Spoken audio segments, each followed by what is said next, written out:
Hey guys, Tanner Smith, AEP 855, Module 7.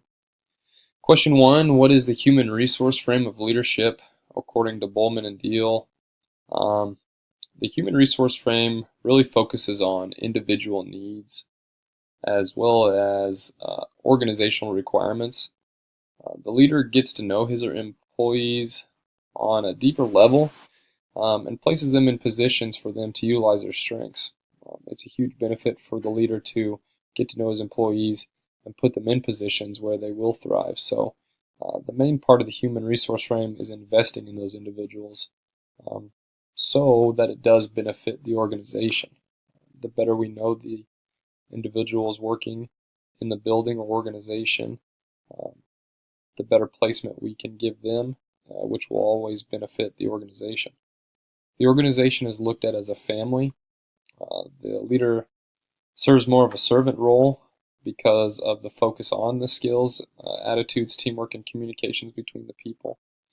And I've witnessed this firsthand in my school. That's the leadership style my principal practices. Number 2, describe how you would prioritize the following people or groups under your leadership.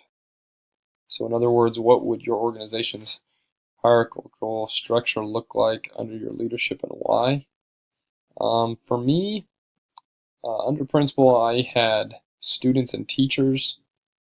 We're in the business of students. In my opinion, every decision should be based around the students. Teachers educate the students and prepare them for their futures in the real world and how to become good citizens. Besides the students, the teachers are the most important part of any school district. After that, underneath students and teachers, I had paras and office staff. Paras are right there with the teachers. I mean, they're in the classroom every single day working with those students. They may not lead the classroom or manage curriculum, but these staff members are the ones working one-on-one with students that really need the most help. And they make sure that students stay up to date and focused on assignments, and they also help advocate for the students that need the help. Since students are the reason we work in a school, the people who directly educate these kids are right at the top of my hierarchy of importance.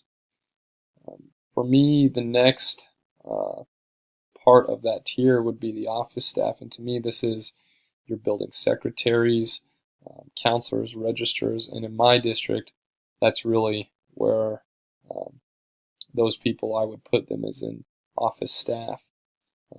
These are the individuals who may not directly educate students, but the impact that they have on some of the students at times can be greater than even the teachers. Office staff, in my opinion, is the glue that holds the school together. In the business of kids, the importance of office staff members is immeasurable for some of those things that the office staff does for all those kids. Next, I have maintenance, custodians, cooks on a tier below paras and office staff. When placing the next staffers in my hierarchy, I had the question, could the school operate without them? And without maintenance staff, custodians, and cooks, the school really wouldn't operate efficiently day to day. Maintenance staff and custodians keep the school open.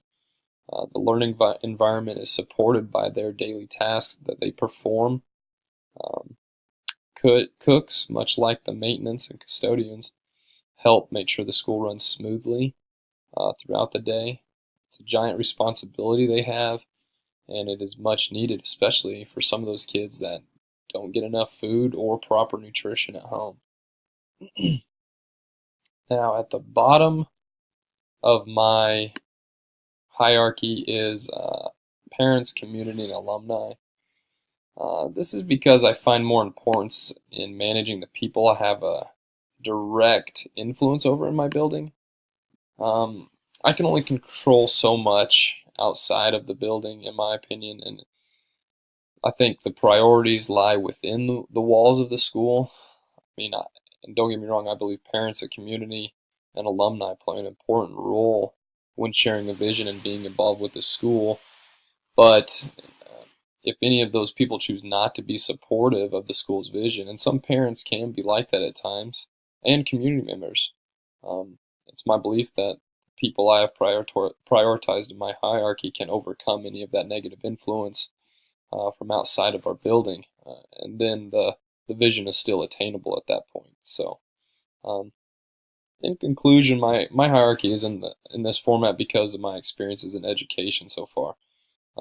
My career, I've worked in rural areas, much like where I grew up as a kid. It's tight knit community, family atmosphere all the time. Um, Nearly all staff members will know all the students and their families. My hierarchy is prioritized like this because it reflects my philosophy on the importance of impact on students. The people in my building that have direct contact with my students and my teachers are an important part of sharing my vision for the school. So that's all I've got for today. I enjoyed this class a lot, and it's pushed me to think a lot deeper on what kind of leader I am and how I can improve on that. So I wish the best of luck to all you guys in the future. We'll see you later. Thanks.